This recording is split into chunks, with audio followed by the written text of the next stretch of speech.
with Jordan's legacy now, it's been almost 3.5 years now. You set it up, doing some great work there, raising awareness. Have you moved the needle in terms of your personal understanding of how this thing can be prevented? Yes. I mean, this learning journey that I've been on has been phenomenal. Really, I've become a human sponge of anything to do with this. I've been very fortunate that by being very vocal, that's attracted a lot of people with far more knowledge and experience than me to come round the table and have these discussions. In terms of kind of the work that we're doing and where I think the opportunities are, I think a couple of things just to mention, given what you've just said, particularly about men and body image and all these things. I think there's a couple of things that we need to do. I think we hear the term stigma a lot, and people don't speak up because of a perception of what others will think if they do open up, and that's just one element of stigma. We know there are cultural issues that go on, particularly in the Southern Asian community, where I have a lot of connections and speak to people there.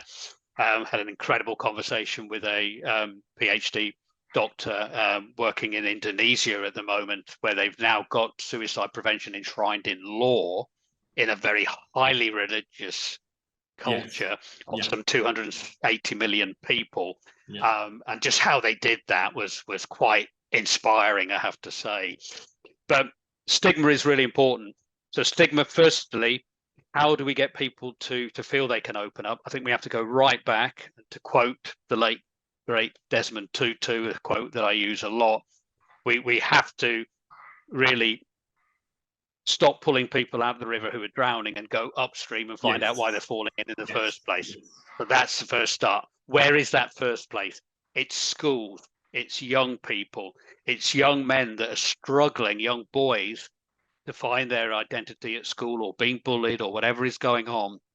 We have to create environments for our young people where they can express their emotions and know that it's okay to talk about emotions. So we have to go right back there and create the next generation of healthy, thriving, mentally thriving adults, and particularly men. So firstly, we need to do that.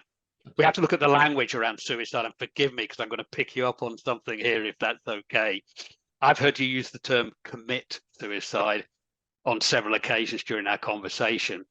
Now, of course, that term is something I was using even after Jordan's death. But the inference in terms of using the word commit actually harks back to the fact that suicide, in fact, or to attempt to take your own life, was an illegal act in the UK until 1961. That's right, it still is illegal in some countries, of course. So quite often the term commit, the reason why it kind of quite often grates with people who are bereaved, is that it sits alongside commit murder, commit adultery, commit robbery. So there's a real push from all the major charities, and the media particularly have been advised to use terms such as they died by suicide, or ended their own life, or took their own life. Even completed suicide is a language that's not liked, because it's almost like it was a successful outcome.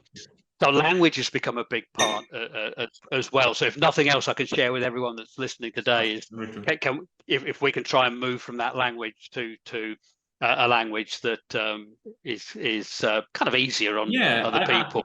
And it's more compassionate, especially for those who are bereaved. 100%, absolutely.